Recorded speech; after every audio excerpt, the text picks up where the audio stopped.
mofinaina isan'andro atolotry ny mpitandrina rakotina valina maoly.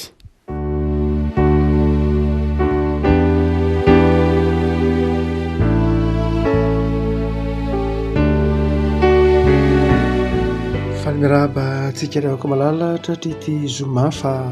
valon'ny volana novambra ity ny mofinaina voalahatra antsika dia ny epistily izay nosoratana ho an'ny romanina toko 12 romanina toko 12 andininy fahasivy ka hatramin'ny andininy faha-1 amby roapolo. Romanina toko 12 andininy fahasivy ka hatramin'ny andininy faha-1 amby roapolo amin'ny anaran'i Jesosy. Aoka ny fitiavana ho amin'ny tsy fiantsaram-belatsia, mankalany ratsy, mifikira amin'ny tsara, mifankatiava araka ny fifankatiavan'ny mpirahalahy, mitary lalana amin'ny fifanomezam-boninahitra, mazotoa fahazamalaina ary aoka fanafo amin'ny fanompoana ny tompo, mifalia amin'ny fanantenana, miareta amin'ny fahoriana, mareta amin'ny fivavahana, miatrany olona masina arak'izay ilainy, mazotoa mampiatrano fahiny. Saora izay manentsika anareo, saora fahazamanozana, miaraha mifaly amin'izay mifaly ary miaraha mitomany amin'izay mitomany. Mba isasaina, aza mihevitra izay hiavana vonana. Vahoaka mba ho zatra amin'ny fietrina ianareo, aza manao ny tenanareo endry, aza mamaly ratsina amin'iza na amin'iza. Miomana anao izay mahamendrika eo mason'ny olona rehetra. Raha azo atao dia atao izay hihavananareo amin'ny olona rehetra. Ry malala, aza mamaly ratsy fa omeo lalana ny fahatezerana, fa voasoratra hoe ahy ny famaliana, izao no amaly ho Jehovah. Fa raha anona ny fahavalonao omeo anina izy, raha mangetaheta izy omeo sotrony, fa raha manao izany ianao dia anambatra vainafo eo andohany. Aza mety ho resy ny ratsy ianao fariseo amin'ny soa ny ratsy. Ray masonao no masinana ny fahamarinana, ny tenao no ho fahamarinana. Amen. Efa mierimberitsika ry afaka fa ity romanina toko 12 sy ny toko 13 ity dia mirakitra ny etika kristiana na ny etikan'i Paoly izay tiany hiaina ny kristiana. Rehefa mitentsika hoe fitondratena na fomba fiaina eo anivon'ny fiarahamonina, resahana amin'ny kristiana dia isan'ny fototra ny romanina toko 12. Rehefa miresaka nefa isika amin'ny heviny malalaka ny antsoina hoe etika na ny fitondratena na ny fomba fiaina eo anivon'ny fiarahamonina dia malalaka be any izany amin'ny tokontany ny antsoina hoe protestant na amin'ny tokontany be ny antsoina hoe kristiana, ary nivoatra mihitsy ary izany arakaraka ny fiarahamonina, arakaraka ny teolojia. Raha ohatra hoe resahana fotsiny amin'ny ataontsika hoe amin'ireo protestantisme tranainy izany, ataon'ny teny latiny hoe alta protestantismus. Ny hoe alta protestantismus dia ilay protestantisme tranainy izay mbola naoron'ny Lutera, naoron'ny Calvin. Fa misy kosa ilay atao hoe neo protestantismus, izany hoe ilay protestantisme vaovao. Ka amin'ny neo protestantismus sy ny alta protestantismus dia samy hafa ny ataontsika hoe ny fomba fijery, ny etika ohatra efa nisy fivoarana. Raha ohatra ka mijery tsika ataontsika hoe amin'ny protestantisme tranainy fony mbola tamin'ny andron'ny Calvin na tamin'ny andron'ny Lutera ohatra, dia samy hafa amin'izay andro ianantsika fotsiny. Raha ohatra ka jerentsika ohatra hoe amin'ny andro Martin Lutera, amin'ny andro Lutera raha ohatra ka mijerentsika ny antsoina hoe fiarahamonina, ny fiarahamonina isika sy ny fiarahamonina izany dia izao mazava tsara Martin Lutera. Misy État anankiroa na misy cité anankiroa na misy tanàna be anankiroa izay misy ny fiangonana ary misy ny fiarahamonina. Izy ireo dia samy manana ny maha izy azy. Ny fiangonana dia mitantana amin'ny fomba fijerin'ny Lutera izany. Ny fiangonana dia natao hitoro ny tenin'Andriamanitra, men'Andriamanitra fahefana, hitaiza ny olokolo ny fiainana ara-panahin'ny olona. Amin'ny ilany kosa dia misy ny fiarahamonina izay natao izay misy ny mpanjaka, misy ny fanjakana izay natao hitondra, natao izay hanana fahefana handamina tsy de hoe mifanohitra loatra koa izy ireo Martin Luther, tsy mifanohitra mihitsy ireo fa samy mpanompon'Andriamanitra na ny fiangonana izay miaina ao anatin'ny fiarahamonina na ny fanjakana na ny fiarahamonina zay iasan'ny fiangonana, tsy mifanohitra ny fahefan'ny fiarahamonina na ny fahefan'ny fanjakana na ny fahefan'ny mpanjaka sy ny fahefan'ny fiarahamonina ray ihany no loharan'ireo ho Martin Luther. Arak'izany dia ny etika na lay fiainan'le fiarahamonina mipino ao anatin'le fiarahamonina de zao miaina ny filazantsara ary manaja ny lamina misy ao anatin'ny fiarahamonina. Ny kristianina rehetra zany amin'ny andavanandro amin'ny Martin Luther dia hitao aminy ireo, hitao aminy lay mampino azy zay manaja ny finoan'Andriamanitra ary hitao aminy kosa ny fanajana ny lalàna sy ny fiarahamonina zay tsy mifanohitra mihitsy. Ny an'ny Calvin tsy zay loatra. Ny Calvin de ny hoe nizahan'ny Calvin ny hoe akristianina ny tanàna ray manontolo. An'ny Calvin de zao lay fiarahamonina ray manontolo mihitsy no atao kristianina. Zany hoe tahaka ny tao Genève izay nanohitra mihitsy aza ny fivavahana kristianina dia novonoina sy nomelo ny lalàna velona. Zany hoe marina fa nisy fahefana ihany tao anatin'ny fiarahamonina ny eken'ny Calvin fa nisy ny fahefam-panjakana, nisy ny fahefan'ny fiangonana, nisy ireo lamina saingy zao miondrika eo anatrehan'lay fiainana kristianina na ny fanjakana na ny fiangonana. Zany hoe fiarahamonina kristianina ny tanjon'ny Calvin,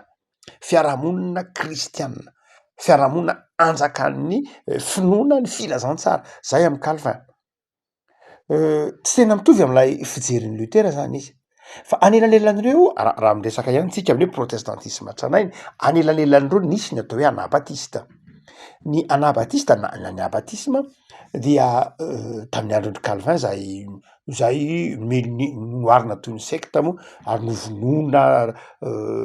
natany Suisse na tany amin'ny na ry Zwingli na ry Calvin na ny katolika de samy namono ny anabatista rehetra arak'izay tratra ny anabatista avokoa. Ny antony dia satria ny anabatista dia marina fa tsy le resaka batista loatra ny resahantsika eto fa resaka etika na ny resaka fifandraisana amin'ny fiarahamonina. Ny anabatisma zay tamin'ny andron'ny Calvin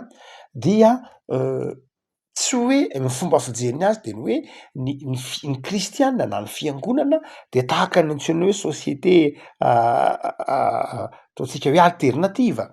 Inona société alternativa miala tsiny amin'ny teny frantsay dia karazan-drazana fiarahamonina zay manana miaro soatoavina manokana. Ny fiarahamonina de manana soatoavina efa eo zany fa ny fiangonana kosa de manana soatoavina arovana manokana hivelan'lay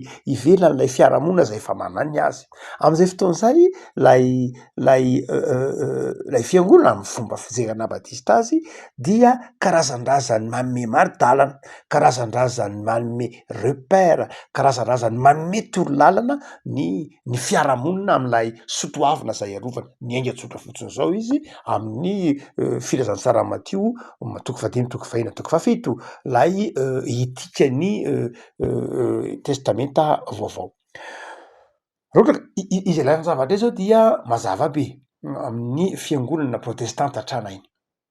Fa amin'ny protestantisme vaovao izay ataontsika hoe neoprotestantisme de efa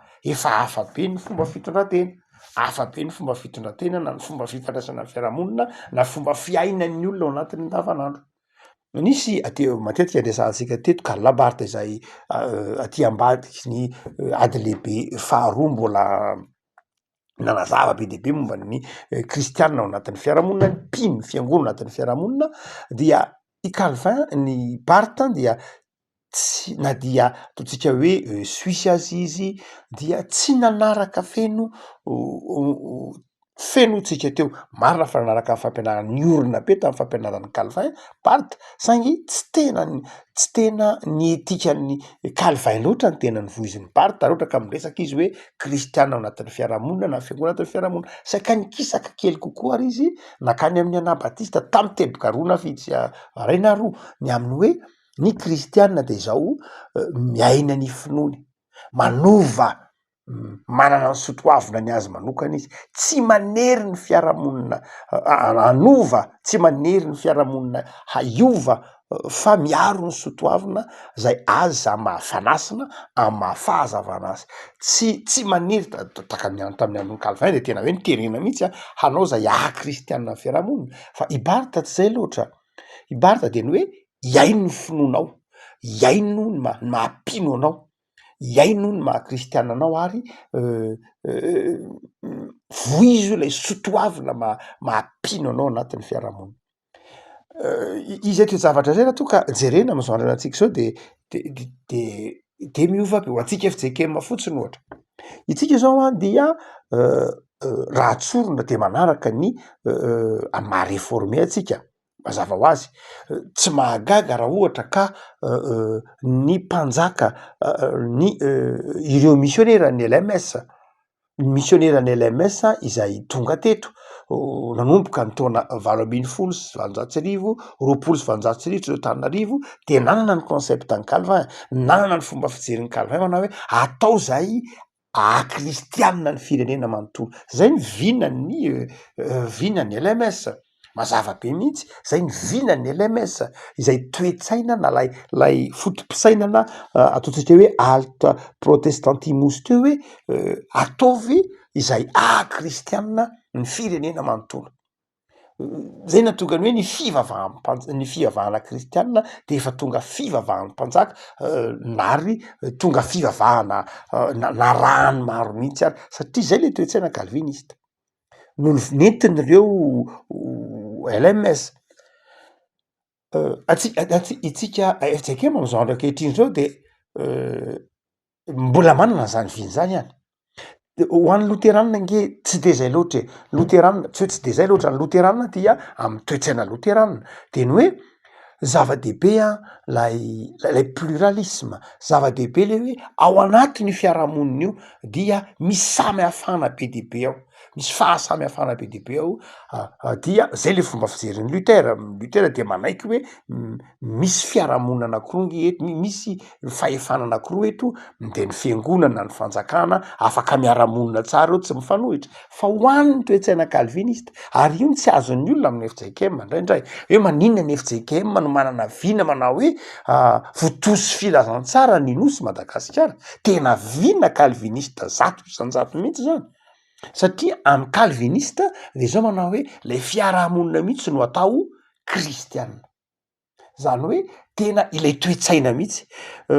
Tamy Calvin mahasamy hafa azy fotsiny de zao itsika raha miteny hoe vontozy filazantsara ny nosy Madagasikara dia tsy mampiasa zany, tsy manao lalàna hoe manery, tsy manao lalàna hoe manasazy, tsy manao lalàna hoe manery ny olona iova kristianina, fa mitanjona fotsiny hoe tena atao zay kristianina Madagasikara manontolo, tena toe-tsaina calviniste tsika teo. Izay misy mahasamy hafa azy amin'ny fomba fijery ataontsika hoe am'lay fomba fijery protestanta vaovao sasatsasany.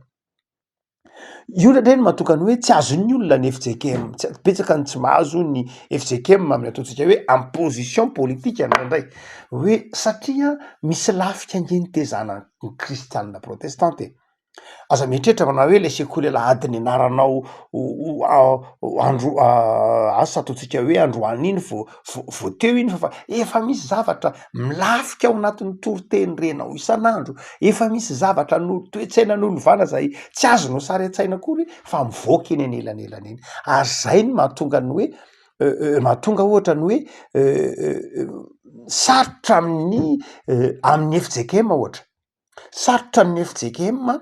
izay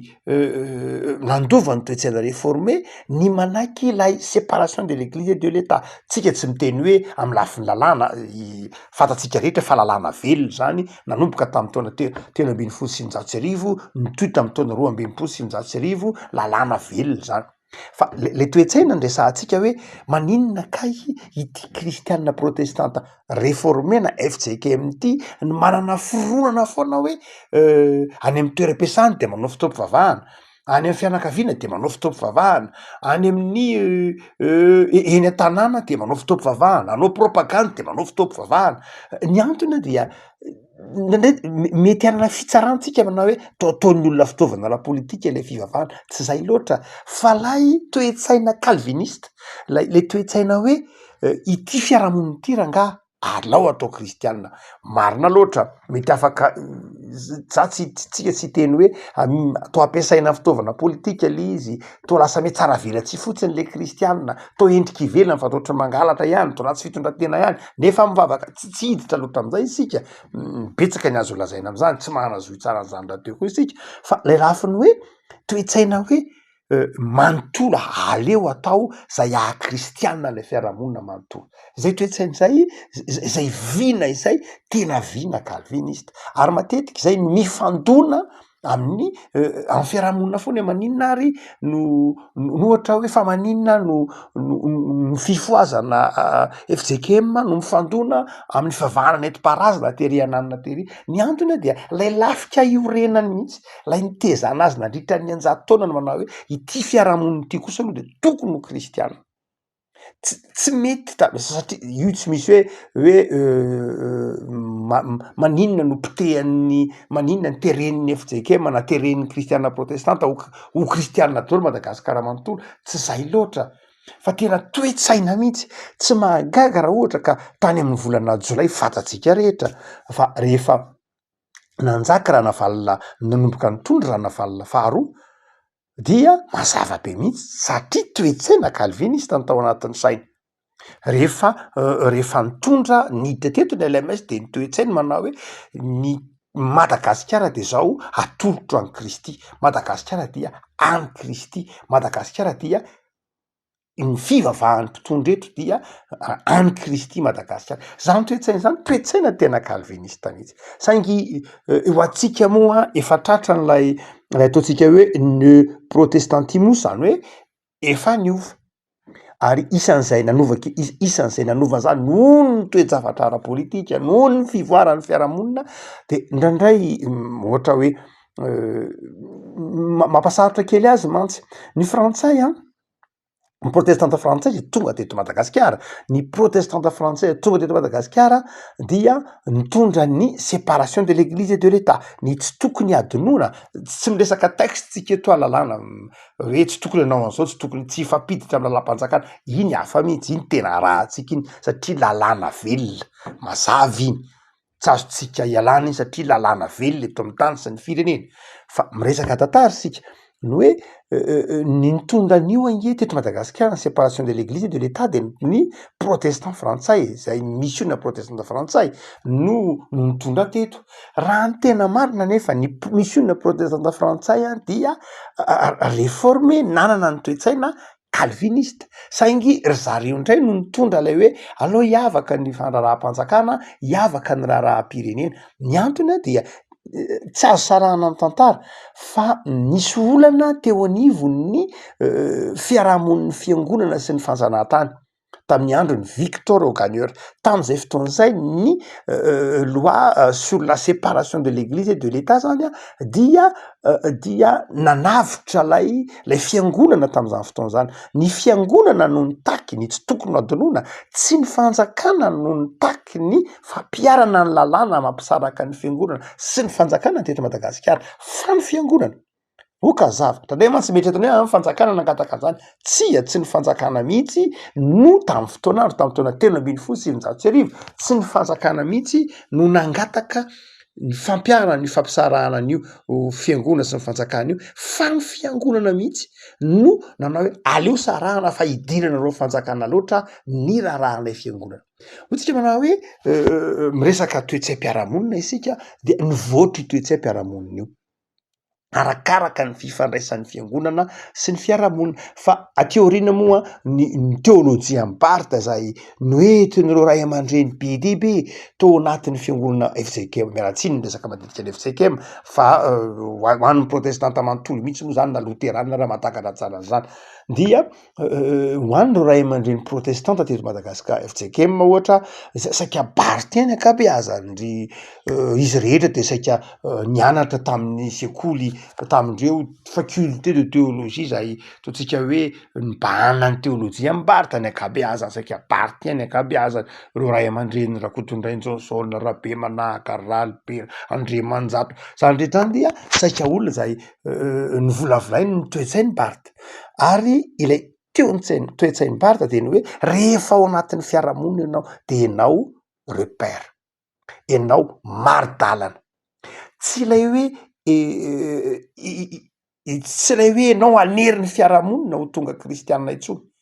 tsy hoe ianao ampiasa hery anery fa miaina ny kristianina, miaina ny fiarahamonina, miaina ao anatina fiarahamonina tsy tanteraka ianao, ekeo fa io fiarahamonina io mety ho mpanompo sampy, ekeo fa io fiarahamonina io mety ho mpangalatra mibetsaka ao, ekeo fa io fiarahamonina io mety ho ratsy fitondratena fa izao anjaranao ny mitondra fahazavana, anjaranao ny mitondra ny hasin'ny filazantsara ao anatin'ny fiarahamonina io ka ianao manjary olom-baovao, ianao mitondra fiainam-baovao ao anatin'ilay fiarahamonina ary izay no ataontsika hoe mission any mpino, zany hoe lasa izy no mitondra fiovana ao anatin'ilay fiarahamonina, izy no manjary miaina ny finoana, ny zava-dehibe zany tsy de tena lay fiovan'ilay fiarahamonina loatra fa ny fijoroana vavolombelona lay mpino, ny faneken'ilay mpino iazona ny finoany, ny faneken'ilay mpino iazona ny fahamarinan'ny ten'Andriamanitra, ny faneken'ilay mpino ivo amin' Jesosy, zay moa mahabarita ny barita no hoe miaina ny fiainan'ny Kristy eo anivon'ny fiarahamonina. Amin'ity mofinaina zay eto am-pianaranatsika ity Romanina 12 de mazava tsara ny afatry Paoly raha jerena am'izay ataontsika hoe maizy azy ny fiangonana izay ndray mantsy rehefa ataontsika hoe ndray misy zavatra sarotraritra raisina ihany amin'ny filazantsara amin'ny soratra masina moa dia indraindray ilaina ny fahafantarantsika ny mamaky ny filazantsara amin'ny alalan'ny fototra inotsika amin'ny fotom-pinotsika dia eto ary dia manafatry Paoly azo lazaina hoe mizara roa ny fitondratena kristianina de ny fitondrantenan'ny kristianina eo anivon'ny fiarahamonina, ny fitondrantenan'ny kristianina eo anivon'ny fiarahamoniny samy kristianina ary ny fitondrantenan'ny kristianina eo anivon'ny miaina ao anivon'ny fiarahamonina zay misy tsy kristianina. Raha ohatra ka misy mpino anankiray ho Paoly eo anivon'ny communauté izy, eo anivon'ny fiangonana izy de izao aoka ny fitiavana so amin'ny fiatsaram-belatsy, aoka ho kristianina mifanaja, kristianina mifamevonahitra, tsy kristianina mifanala-baraka, mamiafatra mihitsy Paoly, mitary lalana amin'ny fifanomezam-boninahitra.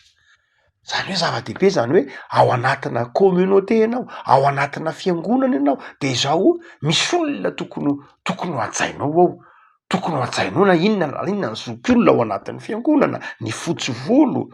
mitary lalana amin'ny fifanomezam-boninahitra, tokony ho hajainao ny olom-piangonana, tokony ho hajainao ny diakona, tokony ho hajainao ny mpitandrina, tokony ho hajainao ny pretra, zany hoe rehefa ao anatina fiarahamonina kristianina ianao de izao mitary lalana amin'ny fifanomezam-boninahitra, aoka ho kristianina mifanaja, mifanome voninahitra fa tsy mifamingavinga na ilay fiarahamonina heverina ho marin-drano hoe ka minga mitovy daholo inona moa ny fotsy volo ve sy fotsy volo kinona moa mitonany fotsiny fa mitovy amintsika ihany izy, tsy zay ny ataontsika hoe ny fitondratena eo anivon'ny samy mpino. Mety tsy ho zany hita any amin'ny fiarahamonina,